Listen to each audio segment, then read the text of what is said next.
Hey guys, it's Christina Hill with Martial Arts Therapy. I'm an occupational therapist. I'm still in the hospital with bilateral pneumonia, waiting on my airways to open up.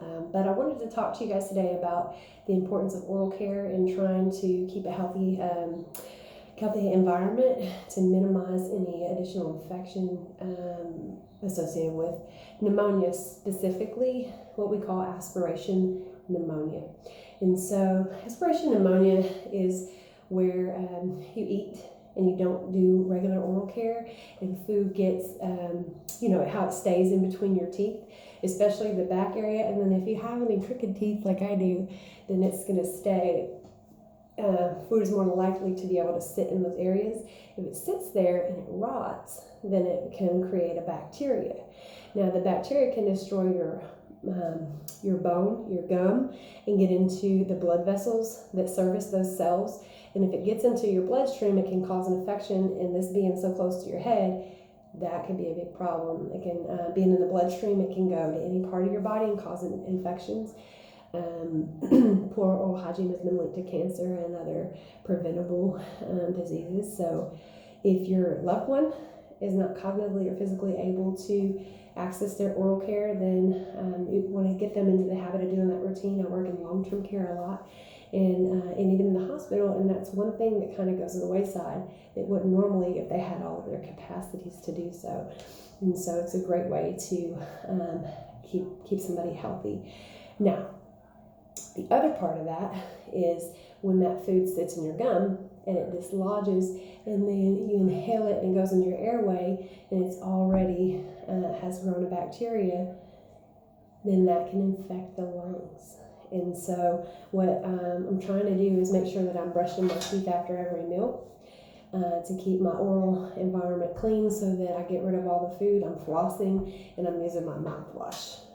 After every meal, I don't go to bed without brushing my teeth. I just had lunch and I came in here and wanted to share with you guys how important that is to have an optimal environment for healing. So I'm drinking lots of water, and I've done no Cokes. I do have some juices, but I use like a straw to pass my teeth so that all that sugar is not hitting my teeth. But I'm drinking the juices because I want the vitamins that they provide me too. So.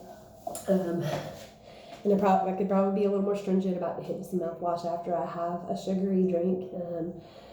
And I probably will ramp that up because I want to make sure that I'm managing the best as possible. And one last thing I want to leave you guys with: if your loved one or you have had a stroke and you lose the function of one of your arms, which is kind of common, then you can work on putting that arm up on something with the help of your other hand, and setting yourself or setting your loved one up with a toothbrush and doing some hand over hand brushing, making sure that you help them pay attention to the back area. If they're neglecting like one side of their body, they're not even paying attention to it, you want to teach them, hey, don't forget the right side, don't forget the left side, so you can start increasing their attention and awareness to that side.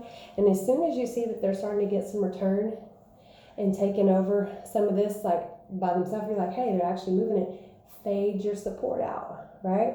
So I've got my arm propped on the sink. It could be propped on the table, and they could be set up with oral care in there.